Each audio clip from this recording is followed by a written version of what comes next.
दोस्तों नमस्कार। Group C education Uttarakhand में एक बार फिर से आपका बहुत बहुत स्वागत है। और एक बार फिर आपके बीच में अंकित सिरस्वाल लेकर आ चुका हूं आपके लिए एक नई वीडियो। और ये वीडियो जो होने वाली है काफ़ी इंपॉर्टेंट आपके लिए आने वाली परीक्षाओं के लिए। तो हिंदी का जो महत्वपूर्ण टॉपिक पत्रकारिता एवं जनसंचार, हर बार क्वेश्चन बनता है और आदमी फंसता है और यही 2 नंबर हमें मेरिट से बाहर कर देते हैं। तो अब आगे आने वाले पेपरों में आप यही 2 नंबर पक्के अपने करने वाले हो और ये वीडियो आपको पूरा देखना है। और मैं आपको इजी वे में इसको समझाने वाला हूँ और कम शब्दों में और सरल शब्दों में आपको समझाऊंगा और आप आसानी से समझ पाओगे। और यहीं से क्वेश्चन बनता है, हर बार आप फंसते हो। तो चलिए आइए और शुरू करते हैं इस टॉपिक को। यहाँ पे आप देख पा रहे होंगे कि जनसंचार होता क्या है। जनसंचार जो है किसी विशेष माध्यम द्वारा जनता तक सूचना पहुंचाना जनसंचार कहलाता है। तो किसी विशेष माध्यम, वो माध्यम कौन सा है? जैसे प्रिंट माध्यम, इलेक्ट्रॉनिक माध्यम। आप देख सकते हैं इलेक्ट्रॉनिक मेल के जरिए आप किसी को सूचना पहुंचा सकते हैं। टीवी, टेलीफोन, सोशल मीडिया के जरिए से आप किसी को सूचना पहुंचा सकते हैं। तो इसे ही हम जनसंचार कहते हैं। आप आसानी से समझ चुके होंगे। बहुत आसान भाषा में मैं आपको समझा चुका हूं कि किसी विशेष माध्यम द्वारा जनता तक सूचना पहुंचाना जनसंचार कहलाता है। अब देखेंगे पत्रकारिता किसे कहते हैं। तो किसी विशेष घटना का वर्णन पत्र या अन्य माध्यमों से किया जाना पत्रकारिता कहलाता है। और पाठकों की रुचि अत्यधिक होती है इस पत्रकारिता में। जो होता है यहाँ पे पाठक बहुत अधिक इसमें रुचि लेते हैं। तो किसी विशेष घटना का वर्णन पत्र या अन्य माध्यमों से पत्रकार किया जाना पत्रकारिता कहलाता है। आइए चलते हैं और इस पत्रकारिता के प्रकार हम देखेंगे। पत्रकारिता के जो प्रकार हैं वो हैं 5 प्रकार की पत्रकारिता होती है। पहली है, आप देख पा रहे होंगे, खोजी पत्रकारिता, वॉच डॉग पत्रकारिता, एडवोकेसी पत्रकारिता या पक्षधर पत्रकारिता भी इसे कहते हैं। पीत पत्रकारिता आप देख पा रहे होंगे, पेज 3 पत्रकारिता। तो ये 5 प्रकार की पत्रकारिता के प्रकार, इन्हें सभी को मैं समझाने वाला हूँ। और इससे पहले वॉच डॉग पत्रकारिता पेपर में पूछा जा चुका है, एडवोकेसी पत्रकारिता पेपर में पूछा जा चुका है, पीत पत्रकारिता भी पेपर में आ चुका है, आगे भी आता रहेगा। तो आपको ये बिल्कुल भी ये टॉपिक मिस नहीं करने हैं। आइए मैं समझाता हूँ आपको खोजी पत्रकारिता। तो खोजी पत्रकारिता क्या है? आम जन समस्याओं को खोज कर जनता के समक्ष प्रस्तुत करना। लोगों की समस्याओं को खोजकर जनता के समक्ष प्रस्तुत करना ही खोजी पत्रकारिता कहलाती है। मतलब यहाँ पे पत्रकार समस्याओं को खोज कर जनता के सामने लाता है, तो वही खोजी पत्रकारिता कहलाती है। और भ्रष्टाचार या दैनिक जीवन में घटित घटनाएं इसके अंतर्गत आती है। जैसे भ्रष्टाचार, कोई नेता लोग, कोई भ्रष्टाचार, कोई सरकार कर लेती है भ्रष्टाचार, तो उसको आम जन के समस्याओं को खोज कर निकाल कर जनता के समक्ष रखना, यही खोजी पत्रकारिता कहलाती है। तो आसानी से आप आसान शब्दों में इसे समझ चुके होंगे। खोजी पत्रकारिता नाम से ही एकदम क्लियर हो रहा है कि आम जन समस्याओं को खोजकर जनता के समक्ष पेश करना ही खोजी पत्रकारिता है। वॉच डॉग पत्रकारिता ये काफ़ी इंपॉर्टेंट है और वेरी वेरी इंपॉर्टेंट, आप इसे नोट कर लीजिएगा कि वॉच डॉग, यहाँ पर आप देख रहे होंगे डॉग, वॉच डॉग, तो नाम से ही आपको यहाँ पे समझ में आ रहा होगा कि डॉग मतलब कुत्ता और वॉच मतलब देखना। आप इसे आसानी से इस शब्द में ले सकते हैं।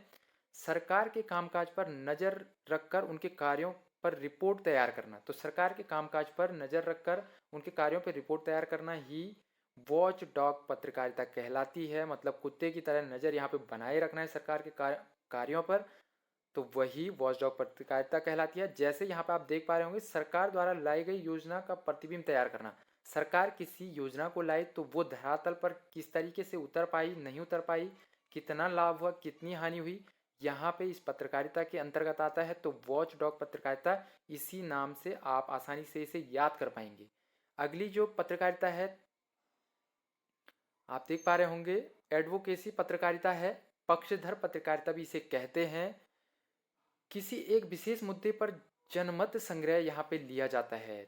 तो सरकार के कार्यों पर या जो चुनावी मुद्दे होते हैं उन पे जनमत संग्रह जब लिया जाता है, जनता का वहाँ पे विचार लिया जाता है कि वो संतुष्ट हैं नहीं हैं, तो उसे ही एडवोकेसी पत्रकारिता या पक्षधर पत्रकारिता कहते हैं। तो आसानी से याद कर लोगे, किसी एक विशेष मुद्दे पर जनमत संग्रह लिया जाना। कोई विशेष मुद्दा होगा उस पे जनमत संग्रह लेना, जैसे चुनावी मुद्दों पे जनमत संग्रह लिया जाता है, सरकार के कार्यों पे जनमत संग्रह लिया जाता है, तो वो एडवोकेसी पत्रकारिता कहलाती है। अगला जो पार्ट होगा पीत पत्रकारिता। पीत पत्रकारिता से आपको ये समझना है कि झूठी पत्रकारिता एक तरीके से ये आप इसे मान सकते हैं। पीत मतलब झूठा, आप इसे ले सकते हो। तो जनता को लुभाने के लिए झूठी खबरों को प्रसारित किया जाता है तथा पाठकों द्वारा इन खबरों में अधिक रुचि होती है। जनता को लुभाने के लिए अजीबोगरीब जो खबरें आप देखते होंगे आजकल न्यूज़ चैनलों में चलती है, जिनका कोई तर्क नहीं होता है, वो खबरें प्रसारित जो होती हैं उन्हें पीत पत्रकारिता के अंतर्गत रखा गया है। और पाठक हम जो लोग होते हैं इनमें अधिक रुचि दिखाते हैं, इन्हें पढ़ने में हमें अधिक मज़ा आता है। जैसे आप देख सकें, किसी मुद्दे पर अफवाह फैलाना या दर्शकों या पाठकों को खबर से भटकाना, तो पीत पत्रकारिता कहलाती है। माफ़ कीजिएगा। अगला और पांचवा जो अंतिम पत्रकारिता का प्रकार है वो है पेज थ्री पत्रकारिता। पेज थ्री पत्रकारिता क्या है? फिल्म जगत व फैशन से जुड़ी मनोरंजक खबरें पेज थ्री पत्रकारिता कहलाती है। तो पेज थ्री पत्रकारिता आसान शब्दों में कि फिल्म जगत व फैशन से जुड़ी हुई मनोरंजक खबरें जो होती हैं वो पेज थ्री पत्रकारिता के अंतर्गत आती है। अब अगले की तरफ हम चलें तो संपादकीय क्या होता है। तो संपादकीय क्या होता है ये भी पेपरों में पूछा जाता है। तो ऐसी खबर जो केवल संपादक की न होकर पूरे अखबार के लिए होती है, इसमें संपादक के नाम को ज़्यादा प्रकाशित न कर खबरों को अधिक मान्यता दी जाती है। तो ये खबर जो पूरे अखबार की हो जाती है वही संपादकीय होता है। ऐसी खबर जो केवल संपादक की न होकर, संपादक का नाम को इसमें ज़्यादा वैल्यू नहीं दी जाती है बल्कि खबर को ज़्यादा वैल्यू दी जाती है, तो वही संपादकीय कहलाता है। अब मैं आपको दिखाने वाला हूँ कि दूरदर्शन के माध्यम से खबरों के जो चरण होते हैं, और यही पेपरों में पूछा जा चुका है। पेपरों में पूछा जा चुका है कि एंकर बाइट क्या है, एंकर विजुअल पूछा जा चुका है, ड्राई एंकर पूछा जा चुका है। तो ये काफ़ी इंपॉर्टेंट आपके लिए, दूरदर्शन माध्यम से खबरों का जो चरण है वो किस तरीके से है। तो 6 चरण है: breaking news, flash news oblique में इसे आप कह सकते हैं, dry anchor, phone in, anchor byte, anchor visual और एंकर पैकेज। आपके पास इन 6 माध्यमों से खबरों का जो चरण होता है दूरदर्शन के माध्यम से हम तक पहुंचता है। तो मैं आपको इन सभी 6 को समझाने वाला हूं। आप पूरा वीडियो देखिए। अगर वीडियो अच्छा लगता है तो लाइक ज़रूर कर दें और चैनल को सब्सक्राइब करना बिल्कुल ना भूलें। पहला जो है ब्रेकिंग न्यूज़। तो ब्रेकिंग न्यूज़ क्या होता है? किसी विशेष घटना को कम से कम शब्दों में तत्काल रूप से देना ब्रेकिंग न्यूज़ कहलाती है। जैसे आपकी टीम में अभी कोई खबर चल रही है और अचानक से कहीं पर भूकंप आ जाता है, तो उसकी खबर को आप ब्रेकिंग न्यूज़ के तौर पर नीचे टैगलाइन में देते हैं। तो वही उसी खबर को आप टैगलाइन के जरिए से अगर दर्शकों को देते हैं तो वही ब्रेकिंग न्यूज़ होती है। एकदम से तत्काल रूप से किसी न्यूज़ को देना ब्रेकिंग न्यूज़ कहलाता है। तो इसे आप आसानी से कर लेंगे। अगला जो दूसरा प्रकार होगा एंकर बाइट, ये काफ़ी इंपॉर्टेंट है।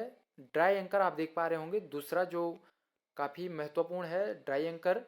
तो ड्राई एंकर क्या है? बिना फोटो या वीडियो उपलब्धता, बिना फोटो या वीडियो आपके पास उपलब्धता में किसी खबर को प्रसारित करना, ड्राई एंकर। ड्राई मतलब सूखा, एंकर जो है वो अभी सूखा है, मतलब सूखा मतलब उसके पास न फोटो है न वीडियो है और वो उस खबर को दे रहा है, प्रसारित कर रहा है।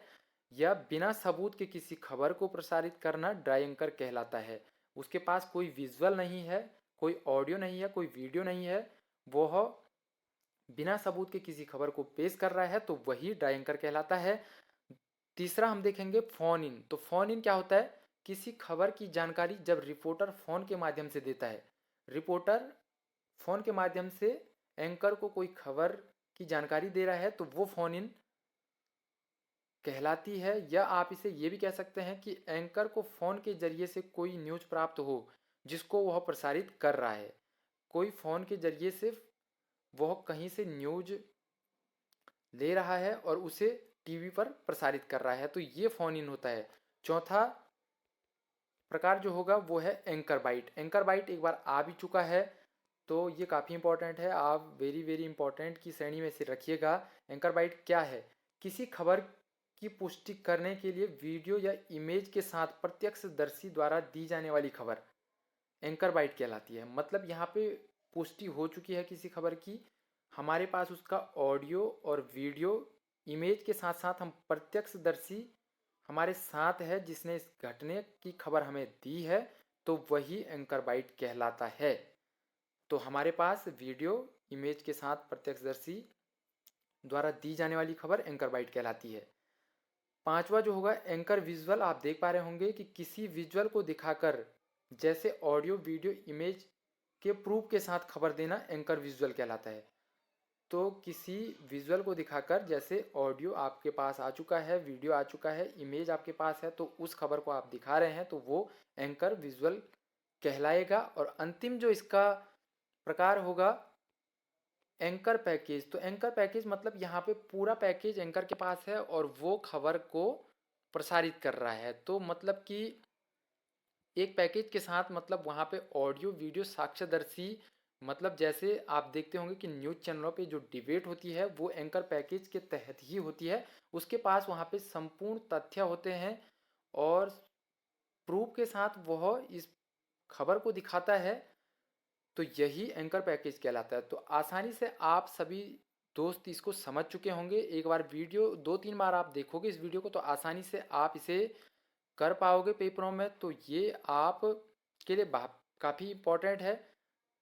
वीडियो अगर अच्छा लगा तो लाइक ज़रूर कर दें, चैनल को सब्सक्राइब करना बिल्कुल ना भूलें। आगे भी आपके लिए इसी प्रकार के वीडियो लाता रहूँगा। ऑल द बेस्ट, आप ज़रूर सफल होंगे। Thank you.